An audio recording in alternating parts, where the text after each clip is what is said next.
You're watching Cartel TV and I'm Amelia. And if you haven't hit that little subscribe button, you know what to do.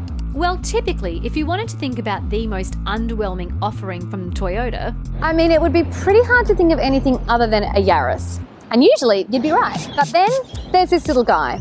It's a 2022 Toyota Yaris GR in the Rally E trim. when I say little guy, I mean only in appearance. This thing is packed with capability and performance, and I'm going to tell you all about it. Straight up, it does look like more than just your stock standard Yaris. It flares in all the right places.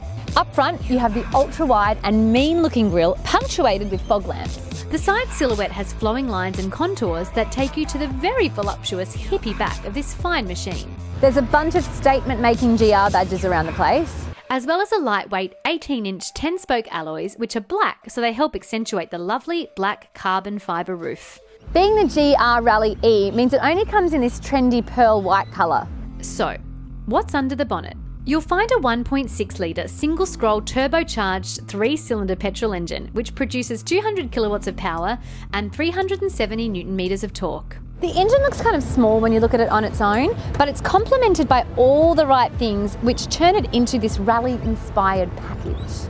Fuel consumption is listed as 7.6 litres per 100 kilometres. Which is actually pretty good for something so capable. But we are renowned for our heavy-ish footed driving, and with all our stomping around, we've been averaging about 9.6 per 100 k's. The engine is paired with a 6-speed intelligent manual gearbox with no automatic option on offer yet.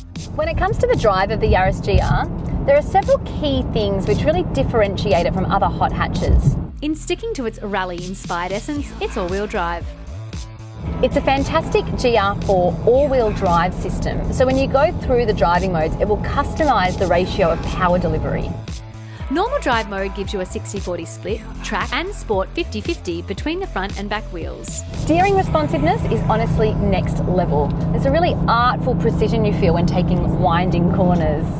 For something so lightweight and small, you can really feel it grip the road. The McPherson strut suspension in this Rally is even further upgraded from the Yaris GR, and it has high-speed performance Michelin tyres that actually noticeably give more grip and control in higher speed driving. 0 to 100 in this little whippet will take you 5.2 seconds. Oh, shush! I have been trying to turn her off and I don't know how. It's a relatively different offering to something like the i20N from Hyundai. But I do need to say the exhaust notes of the i20N are just a little bit more grin-worthy. I'm really missing those crackles and pops here and there.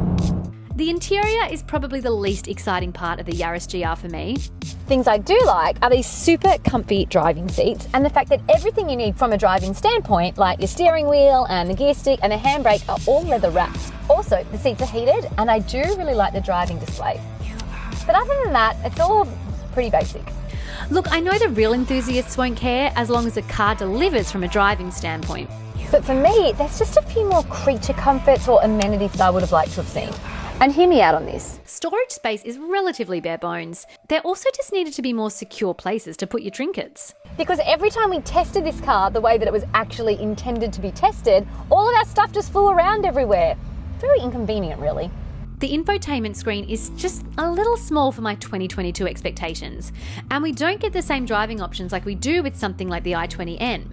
Speaking of 2022 expectations, I thought that I would test out the back seats, and to my surprise, it's actually pretty comfy and spacious back here. I mean, obviously not massive, but on the whole, not too bad. So, expectations are met. Oh, good Lord. Getting out, on the other hand, is a slight ordeal. The Yaris GR does sit well with safety. It's got pre-collision safety system with autonomous emergency braking, intersection assistance, high-speed adaptive cruise control, lane trace assist and road sign assist. Also worth a mention are the ventilated disc brakes, emergency steering assist and auto high beam.